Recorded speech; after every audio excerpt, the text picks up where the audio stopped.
Selamat pagi, Saudaraku terkasih, dan diberkati oleh Tuhan. Pagi saudara-saudara kalian yang dikasihi oleh Tuhan kita.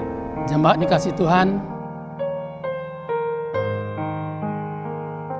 Horas Amanginang, Shalom, selamat pagi, selamat bertemu kembali dalam firman Tuhan yang menyapa kita hari ini sebelum kita akan memulai aktivitas kita.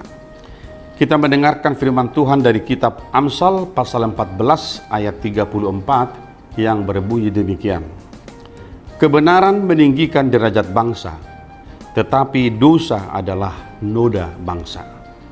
Kebenaran meninggikan derajat bangsa, tetapi dosa adalah noda bangsa.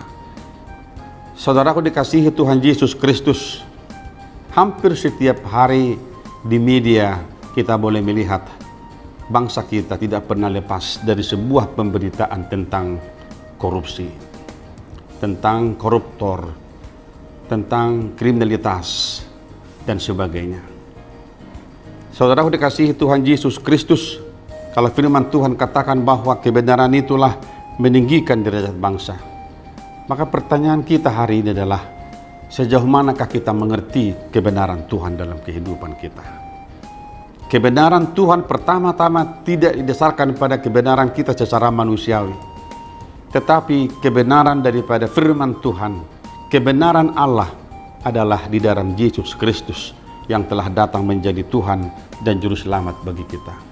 Itu artinya kehadiran Yesus di tengah-tengah sejarah dunia ini harus menjadi sumber inspirasi bagi setiap bangsa untuk boleh melihat bahwa kebaikan, kejujuran, kehormatan, keteladanan adalah harta yang paling berharga.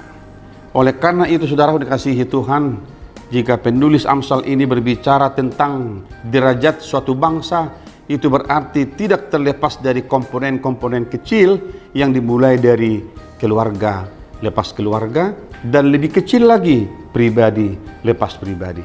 Saudaraku, kita sebagai bahagian daripada suatu bangsa, firman Tuhan mengatakan kepada kita supaya setiap pribadi, setiap rumah tangga harus memahami kebenaran yang sejati di dalam Tuhan Yesus Kristus. Sehingga kebenaran-kebenaran ini yang ada dalam pribadi kita, dalam rumah tangga kita, itu akan bergerak secara simultan di tengah-tengah bangsa ini. Sehingga sebuah bangsa bisa kuat jika rumah tangga, jika pribadi-pribadi hidup dalam kebenaran firman Tuhan. Saudaraku, hal yang paling sulit kita kerjakan dalam hidup ini adalah menguasai dan mengalahkan diri kita. Ini yang paling sulit, saudaraku. Oleh karena itu, kalau firman Tuhan berkata kepada kita tentang derajat suatu bangsa, itu hanya bisa dimulai dari setiap pribadi dan keluarga itu bisa mengendalikan hidupnya, mengendalikan dirinya, mengalahkan hawa nafsunya, sehingga kekuatan bangsa ini terletak di dalam pribadi dan rumah tangga yang kokoh yang hidup dalam kebenaran firman Tuhan. Firman berkata kepada kita hari ini, dosa adalah noda bangsa. Saudaraku, dimanapun kata ini berlaku, baik secara pribadi maupun keluarga, bahwa dosa itulah yang menodai kehidupan kita.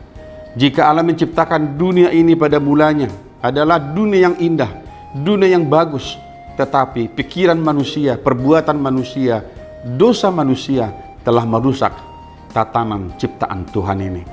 Saudaraku, hari ini kita akan melanjutkan pekerjaan kita.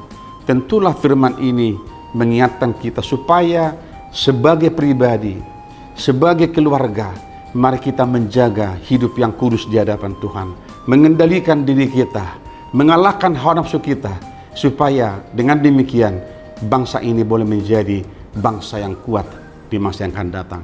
Saudaraku, selamat bekerja hari ini. Kiranya Tuhan memberkati apa yang kita kerjakan untuk boleh menjadi kemuliaan Tuhan. Di tengah masa pandemi COVID ini, jangan lupa kita mencuci tangan, memakai masker, dan menjauhi kerumunan. Tuhan memberkati kita semuanya. Marilah kita berdoa. Bapa di sorga, ajarlah kami untuk mengerti kebenaran Tuhan dalam hidup ini. Dan mampukanlah kami supaya kami mampu mengendalikan diri kami, mengendalikan kehidupan kami, sehingga setiap kehidupan ini Tuhan boleh berjalan sesuai dengan kehendak-Mu. Terima kasih Bapa, kami menyerahkan seluruh pekerjaan kami hari ini untuk boleh menjadi berkat bagi kami dan menjadi kemuliaan dan hormat bagi nama-Mu. Kami berdoa di dalam nama Tuhan Yesus Kristus Tuhan kami. Amin.